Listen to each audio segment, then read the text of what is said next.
परमेश्वर में प्रिय लोगों, आइए हम प्रभु यीशु के पाक वचन को देखते हैं। और पवित्र शास्त्र हमें पुराने नियम से बहुत सी बातें सिखाता है, जैसे कि हमने इस बाइबल को प्रभु यीशु मसीह के कारण से जाना है, जिसने हमसे प्रेम किया है। आइए हम वचन को पढ़ते हैं, एजरा की किताब और उसके 8 अध्याय को हम देखते हैं। प्रियो, एजरा ऐसे समय में रहा जब मंदिर को, यरूशलेम के मंदिर को उठा दिया गया था, जब वो गुलामी में थे, जब नबूकदनेस्सर के हाथों में वो गुलाम के रूप में रह रहे थे। और वहाँ से वो जब आए तो प्रियो, उनकी पूरी लिस्ट दी गई है कि वो कितने लोग वहाँ से लौटे हैं। पर मैं आज ये कहना चाहता हूँ, हमें भी उस बात की आवश्यकता है जिसके बारे में मैं आज आप लोगों को बताना चाहता हूँ। वचन इस प्रकार से हमें बता रहा है, तब मैंने वहाँ अर्थात हवा नदी के तट पर उपवास का प्रचार इस आशय से किया कि हम परमेश्वर के सामने दीन हो, या मकसद था कि दीन हो उपवास करके।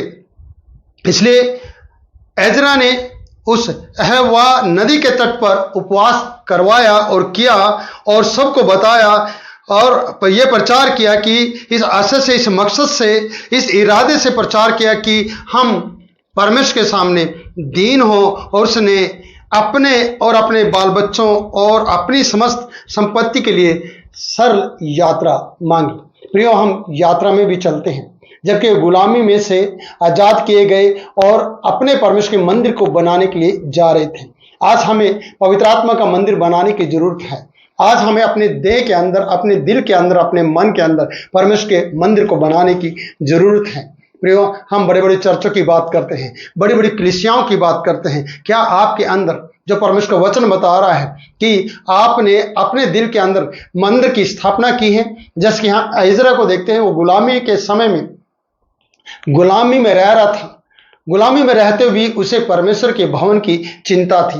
जब वो बेबीलोन से लौट रहे थे नबूकदनेस्सर के द्वारा, तो प्रियो, उसने अपनी यात्रा को सफल करने के लिए और अपनी यात्रा को सरल बनाने के लिए, आसान तरीके से यात्रा को करने के लिए परमेश्वर की मदद को मांगा। और उसने अपने बाल बच्चों को भी और उसने अपने लोगों को भी जो गुलामी से आ रहे थे, उन सब को भी याद किया और उन्हें प्रचार किया इस मकसद से और इस इरादे से कि वो परमेश्वर के सामने दीन हो सके।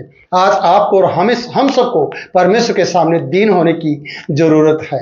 अगर हम दीन और नम्र नहीं है परमेश्वर के सामने, तो प्रियो, हम घमंड से तो कुछ भी नहीं कर पाएंगे। हम गुलामी में तो नहीं हैं, लेकिन हम झूठ के गुलाम बन गए हैं।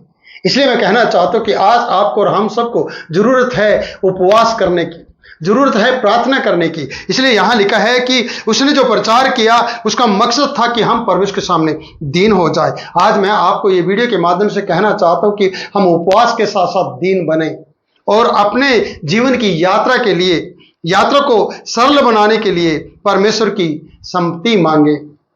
यहाँ लिखा है प्रियो कि अपनी समस्त संपत्ति के लिए उन्होंने सरल यात्रा मांगी। जो भी संपत्ति, जो भी धन दौलत यात्रा में उनके साथ था, उनके बाल बच्चे, उनके गधे, ऊंट, बैल जो भी थे प्रियो, उनके साथ साथ चलने के लिए उन्होंने अपनी यात्रा को सरल तरीके से करने के लिए परमेश्वर की मदद को लिया है। आज अपने जीवन में आप जब अपनी यात्रा करते हैं प्रियो, मैं ये नहीं कह रहा कि करनाल से आपको दिल्ली जाना है या दिल्ली से आपको फिर अमृतसर जाना है, वो मेरा मकसद नहीं है। हम यहाँ मसीह मुसाफिर हैं। हम मुसाफिर की तरह यहाँ से हमें कूच करना है और हमें स्वर्गीय राज्य में, परमेश्वर के राज्य में जाना है। इसलिए अपनी यात्रा को सरल बनाने के लिए हमें कौन सा तरीका अपनाना होगा? प्रियो, हमें दीन और नम्र बनने की आवश्यकता है। इसलिए कहते हैं कि यहाँ वचन बता रहा, हम परमेश्वर के सामने दीन हो। और उसने अपने और अपने बाल बच्चों को, एजरा ने परमेश्वर के हाथ में सौंप दिया और अपनी समस्त संपत्ति के लिए सरल यात्रा मांगी। सरल यात्रा कितनी जरूरी है हमारे लिए। आज हमें अपने बालकों के साथ रहना और अपने जीवन को आगे बढ़ाना या अपने जीवन को आगे बिताने के लिए, उसकी तमाम जरूरतों को पूरा करने के लिए, अपने जीवन के लिए कितनी मेहनत करनी पड़ती है, कितनी कठिनाइयों का सामना हम सबको करना पड़ता है। हमें अपने बाल बच्चों के लिए रोजी रोटी जोड़ने के लिए कितनी मकसद मेहनत करनी पड़ती है। मैं आपसे कहना चाहता हूँ प्रियो, यहाँ वचन बता रहा है, अपनी क्योंकि मैं मार्ग के शत्रुओं से बचने के लिए सिपाहियों का दल और सवार राजा से मांगने से लजाता था।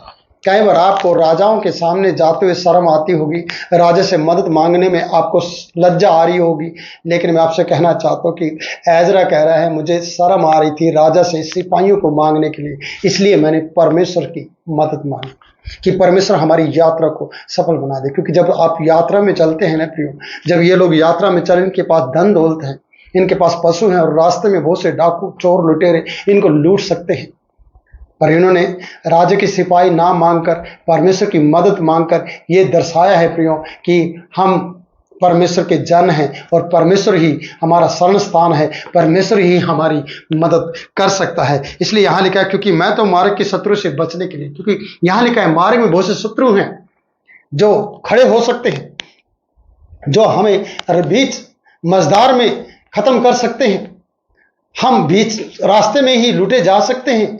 इसलिए हम जीवन के इस लंबे सफर में अगर परमेश्वर की मदद नहीं ले रहे हैं तो प्रियो हमारा जीवन रास्ते में ही समाप्त हो जाएगा। इसलिए यहाँ एजरा ने इस तरीके से प्रार्थना की है कि मैंने अपनी संपत्ति और अपनी यात्रा को सरल बनाया जाए और परमेश्वर की मदद ली, क्योंकि मैं मार्ग के शत्रु से बचने के लिए सिपाहियों का दल और राजा सवार राजा से मांगने से लजाता था, क्योंकि हम राजा के से कह चुके थे हमारा परमेश्वर। सब कुछ राजा को बता दिए कि हमारा परमेश्वर बल है। प्रियो आपको नहीं लगता कि जब आप दुनिया के सामने और लोगों के सामने ऐसी सी बातें करते हैं कि हमारा परमेश्वर हमें खिलाता है, हमारा परमेश्वर हमारी हर एक जरूरत को पूरा करता है, जब आप ऐसी सी बातें लोगों को कहते हैं और उन्हीं लोगों से जाकर आप मांगते हैं, तो क्या आप सच्चे ठहरते हैं? क्योंकि ये एजरा यहाँ पर यह कह रहा है कि मैं राजा को कह चुका था कि हमारा परमेश्वर हमारा बल है, ताकत है, हमारा परमेश्वर अपने सब खोजियों पर भलाई के लिए कृपा दृष्टि रखता है। मैं कह चुका था, एजरा बोल रहा है ये बात। हम भी कई बार ये बातें कहते हैं, फिर भी हम लोगों से मदद मांगते हैं। आज मैं ऐसे बहुत से पास्टरों को देख रहा हूँ, बहुत से ऐसे पासवानों को देख रहा हूँ जिनके साथ कुछ गलत हो गया है और वो लोगों की मदद चाह रहे हैं।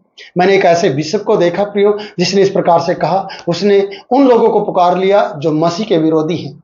जैसे कि हम वचन में पढ़ते हैं, इजरायलियों के पास हथियार को पहना करने वाला एक भी व्यक्ति नहीं था। अपने हथियारों को वो फलस्तीनियों से जाकर पहने कराते थे, उन्हें तैयार कराते थे, उनकी सर्विस कराते थे, लेकिन प्रियो उन्हीं से उनका युद्ध होता था, वही लोगों से उनकी लड़ाई थी, उन्हीं के साथ उनका युद्ध था। अपने ही दुश्मनों को अपना हथियार देकर क्या आप पहना करा सकते हैं या उसकी सर्विस करा सकते हैं? प्रियो नहीं, वो आपको कभी भी पहना करके और शार्प करके और चमकीला करके तीर नहीं देंगे। वो आपको तीर को मोटा करके देंगे, जिससे कि क्योंकि उन्हें पता है कि आप उन पर हमला करने वाले लोग हैं। जो लोग मसीह विरोधी हैं, आप उन्हीं से जाकर मदद मांग रहे हैं, तो आप अपने परमेश्वर को नीचा दिखाते हैं और परमेश्वर को छोटा समझते हैं। इसलिए परमेश्वर को कभी छोटा ना समझे, परमेश्वर को हमेशा सर्वशक्तिमान परमेश्वर के रूप में देखें। और यहां पर लिखा है कि एजरा बता रहा है क्योंकि मैं मार्ग के शत्रु से बचने के लिए सिपाहियों का दल और सवार राजा से मांगने से लजाता था, क्योंकि हम राजा से कह चुके थे। क्या कह चुका था राजा से? हमारा परमेश्वर अपने सब खोजियों पर भलाई के लिए कृपा दृष्टि रखता है और जो उसे त्याग देते हैं उनका बल और कोप उनके विरुद्ध है। यह कह चुका था, जो उसे त्याग देते हैं परमेश्वर का कोप उनके विरुद्ध रहता है, इसलिए उनका बल और कोप उनके विरुद्ध होता है। परमेश्वर का बल जो ताकत है वो उन लोगों के विरुद्ध होती है जो परमेश्वर पर सही रीति से भरोसा नहीं करते हैं। आज मैं आपसे कहना चाहता हूं, मेरे मित्र, मेरी बहन, मेरे भाई, मेरे बुजुर्ग, आपका बल परमेश्वर है, तभी तो आपके पास कल है। इसलिए यहां लिखा है कि जो त्याग देते हैं, जो उसे त्याग देते हैं, उनका बल और कोप उनके विरुद्ध है। किसका? परमेश्वर का। जो लोग परमेश्वर को त्याग देंगे, जो लोग परमेश्वर से सही तरीके से भरोसा नहीं रखते उस पर और उसके काम पर नहीं, इसलिए जब ये मंदिर का निर्माण करने के लिए फिर से बेबीलोन से निकले हैं, नबूकदनेस्सर की अधीनता उन्होंने छोड़ी और उन्होंने उनको आजाद किया। जब ये लौट कर अपने देश में आ रहे हैं तो इन्होंने राजा के सिपाहियों की मदद नहीं मांगी, क्योंकि ये खुद ऑलरेडी राजा को ये कह चुके थे कि हमारे मार्ग की सारी चिंता हमारे परमेश्वर के ऊपर है और हमारा परमेश्वर हमें शत्रुओं से बचाएगा। और वो हमें संभालेगा। इसलिए यहां पर कही गई हमारी कई बातें जो आप भविष्य में प्रियो हम मुंह से कहते हैं और फिर उन्हीं बातों के कारण से हम अपने जीवन में उन बातों के कारण से समस्याओं को देखते हैं जिनको हम बोलते हैं। इसलिए अगर आप कहते हैं मेरा परमेश्वर सर्वशक्तिमान है तो उसकी शक्ति पर भरोसा करो। अगर आप कहते हैं मार्ग की चिंता मेरे परमेश्वर के ऊपर है तो मार्ग की चिंता कभी ना करें और किसी और की मदद ना लें, सच्चे जीवित परमेश्वर की मदद लें।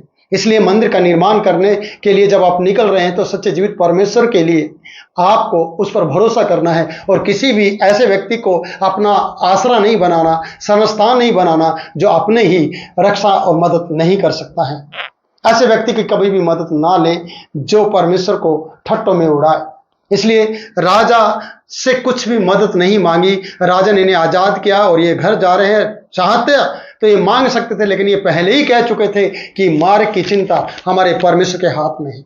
इसलिए इन्होंने अपनी ताकत पाने के लिए परमेश्वर के सामने उपवास रखा और उससे परमेश्वर से मांगा और अपनी यात्रा को सरल किया और शत्रु से बचने के लिए परमेश्वर की मदद ली। आज आपको भी संसार में रहते हुए शत्रु से बचने के लिए और बीमारियों और समस्याओं से बचने के लिए अपने सच्चे जीवित परमेश्वर को हर रोज सुबह शाम पुकारना होगा और उससे मदद पानी होगी और कहना होगा कि मेरा परमेश्वर मेरी रक्षा है, मेरी सुरक्षा है, वो मुझे छुड़ाएगा, वो मुझे बचाएगा। जब आप खड़े होकर कहीं पर भी, चाहे पुलपिट पर हो, चाहे चर्च के अंदर हो, चाहे पड़ोस में हो, चाहे आप मार्ग में हो, कहीं भी अगर आप परमेश्वर का नाम ले रहे हैं तो संपूर्ण भरोसा सच्चे जीवित परमेश्वर के ऊपर रखिए। तो मैं आपसे यही कहना चाहता हूँ कि एजरा की तरह आप भी अपनी यात्रा के लिए, अपनी जीवन रूपी यात्रा को आगे बढ़ाने के लिए प्रियो आप परमेश्वर से सहायता मांगिए, वो आपकी मदद करेगा। आप अपने बच्चों का पालन पोषण करने के लिए परमेश्वर की मदद लीजिए। आप उनको सही तरीके से सही मार्ग पर चलाने के लिए जो सच्चा जीवित परमेश्वर का पुत्र यीशु मसीह है, जो मार्ग के रूप में हमारे सामने है और हमें दिया गया है, पुत्र हमें दिया गया है, उस पर भरोसा रखना सिखाइए अपने बालकों को और परमेश्वर की मदद लीजिए।